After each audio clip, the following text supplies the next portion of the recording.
Be me. 27M. Olda Masters in Urban Planning and Sustainable Design. Graduated top of my class. Thesis was on micromobility and the death of the American suburb. Very passionate about walkability, mixed-use zoning, and destroying the hegemony of the car. Spend my free time on Twitter arguing about parking minimums and retweeting pictures of Dutch bicycle paths.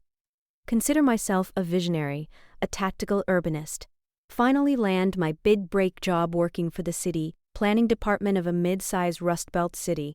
City is trying to rebrand. They want to be the next Austin or Portland. They want tech bros, craft breweries, and vibrancy. My official title is Junior Placemaking Specialist. The office is inside a brutalist concrete government center downtown. Inside, the planning department is a sanctuary of cool. Maps of Paris and Barcelona on the walls. Miniature models of eco-districts. My boss is Julian, 40s, wears scarves in the summer and talks about activating spaces. We are the dreamers. We are the ones who will save this gray, decaying city from itself. Down the hall, behind a heavy fire door, is the Public Works and Civil Engineering Department. We call it the dungeon. Fluorescent lights are dimmer there. Smells like stale coffee and toner, filled with guys named Rick and heavy plotters printing blueprints. They don't talk about vibrancy. They talk about sewer loads, pavement grades, and turning radii. We view them as the enemy. The car brains. The dinosaurs holding back progress. Work is great for the first 6 months. I design parklets. I pick out color palettes for bike lane bollards. I write proposals for open street Sundays. Julian praises my eye for aesthetics, says I have a European sensibility. Ego. XP is running at max capacity. I feel like Robert Moses, but you know the good version. Then comes the project. The city has a grant to revitalize the intersection of 4th and Main. Currently a confusing 5-way stop with a weird concrete island in the middle. It's ugly. It's dangerous for pedestrians. It's the perfect canvas. I spend 3 weeks in a fever state designing the replacement. I don't just want a fix. I want a revolution. I design a shared space plaza. No curbs. Permeable pavers in a geometric pattern. Native rain gardens. A central art installation made of reclaimed steel. Bench seating that encourages community interaction. It looks incredible in the SketchUp renders. I put little digital people holding laddies and walking golden retrievers. I calculate the walk score increase. It goes from a 45 to a 92. I present it to Julian. He loves it, says it's transformative, says this is the flagship project that will put us on the map. We print the presentation boards on high-gloss foam core. We are ready to present to the City Infrastructure Committee. The meeting is on a Tuesday morning. I walk in wearing my best architect chick turtleneck. Julian introduces me. I launch into my pitch. I use all the words. Human scale, traffic calming, social capital, biophilic design. I show the renders. The committee members look impressed. The visuals are undeniable. I finish with a flourish, talking about how this will attract the creative class. Silence in the room. Then, a throat clears. From the back corner, it's the director of Public Works, guy named Bill. Bill is 60. Bill looks like he was carved out of granite and cigarette smoke.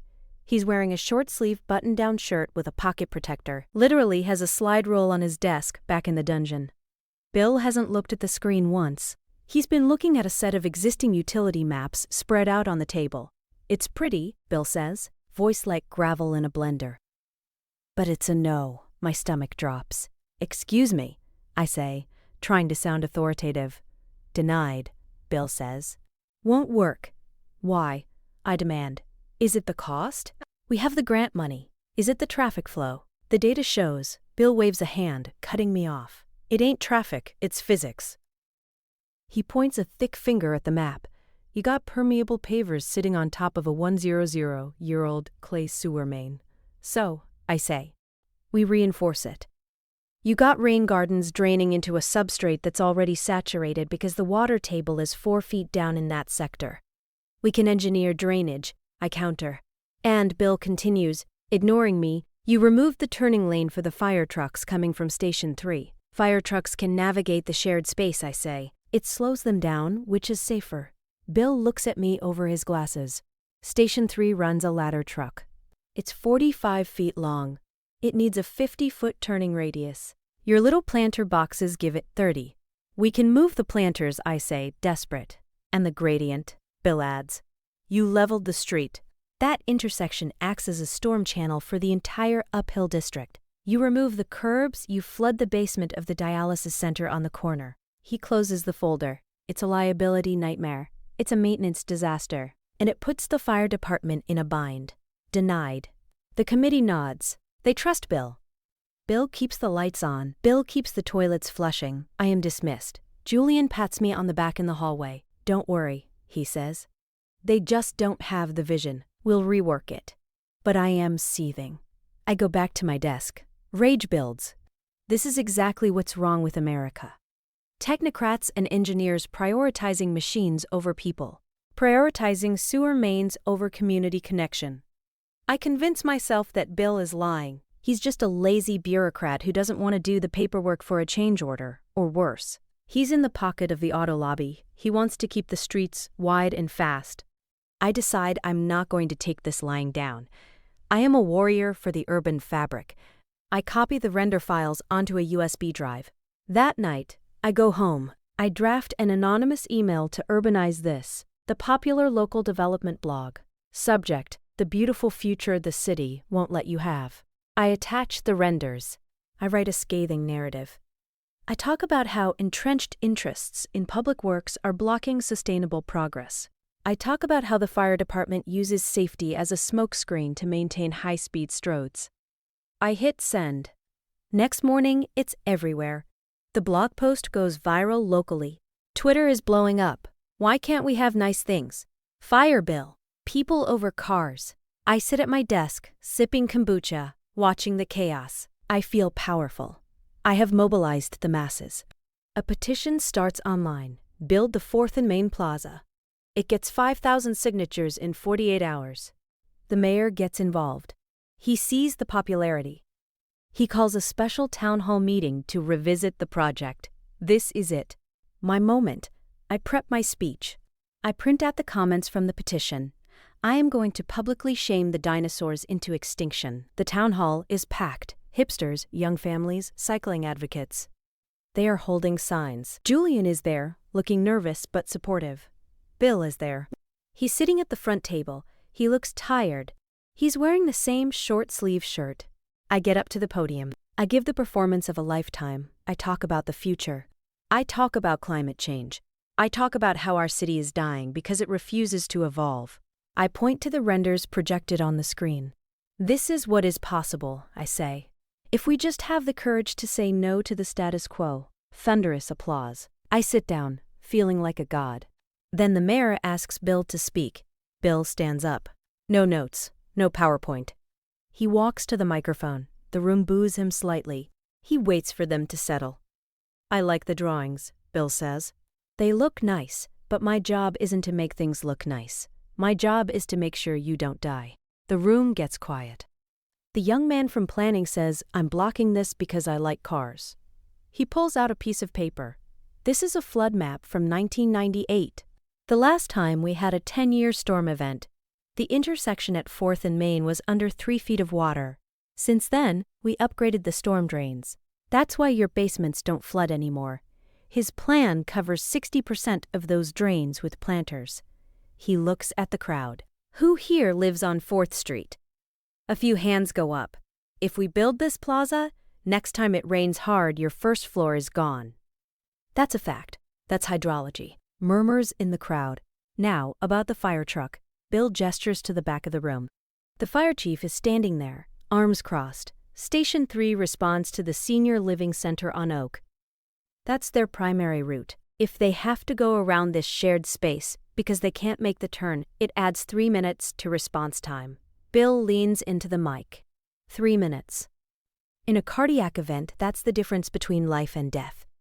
So I have a question for the room. Do you want a place to drink your latte on a bench? Or do you want your grandmother to survive a heart attack? Dead silence. The air leaves the room. It's not a debate anymore, it's a massacre. I'm not against change, Bill says. But you can't design a city with crayons and wishful thinking. You have to build it on the ground that exists. He sits down. No applause. Just the heavy, suffocating weight of reality.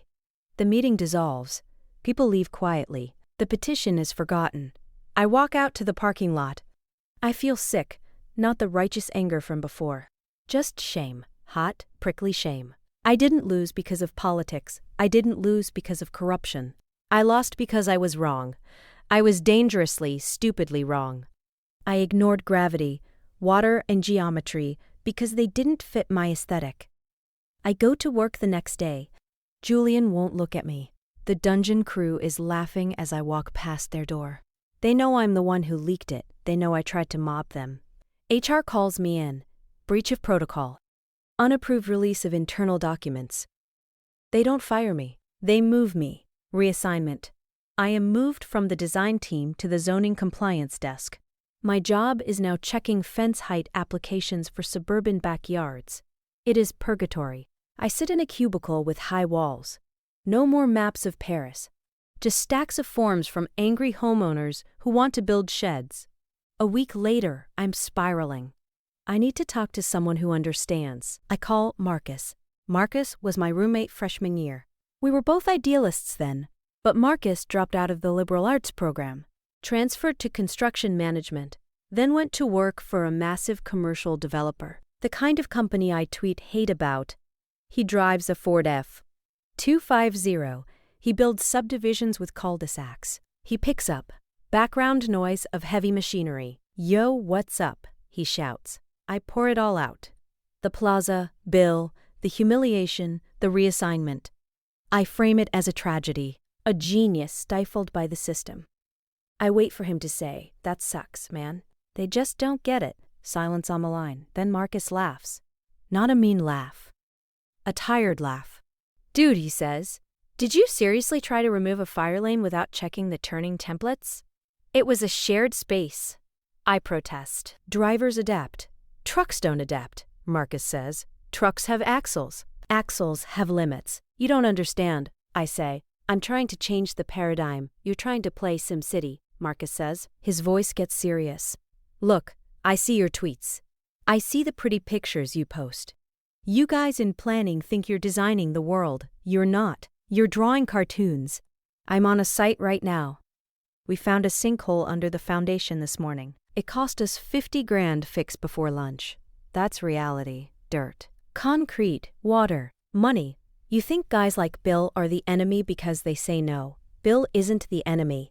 Bill is the reason the bridge doesn't fall down when you drive your Prius over it. You have a master's degree in how it should be. Bill has 40 years of how it actually is. You walked into a room full of people who build things for a living and told them their math was oppression. Of course they crushed you. You're lucky they didn't fire you. I'm stunned. So what? I just give up? Just build parking lots forever? No, Marcus says. You learn how to build a parking lot correctly first. You learn drainage. You learn load-bearing capacities. You learn the code. You stop thinking you're better than the guys with dirt under their fingernails just because you read a book about Copenhagen. Ideas are cheap, man. Execution is expensive. I gotta go. Concrete truck is here. Click. I sit in my car in the parking lot of my apartment complex. It's a generic asphalt lot. Ugly. Efficient. The drainage grate in the corner is working perfectly as it starts to rain.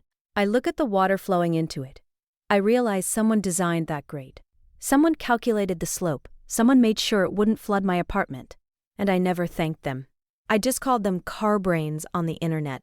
The shame washes over me again, deeper this time. It's not just embarrassment. It's the realization of my own uselessness.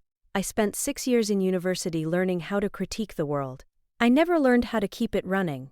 Marcus is building homes for families. Bill is keeping the hospital basement dry. I am checking fence heights. And I deserve it. I look at my phone, open Twitter, see my pinned tweet about the tyranny of asphalt. It looks so childish now, so performative. I delete the app, I go inside, sit on my couch. I am alone. My degree is on the wall. It feels less like a credential and more like a receipt for a purchase I can't return. I realize that the progressive future I wanted isn't held back by old men like Bill. It's held back by people like me. People who think moral superiority is a substitute for structural engineering. I stare at the ceiling. I wonder if the drywall is fire-rated. I wonder who checked the wiring. I realize I know absolutely nothing. And it's all my own damn fault.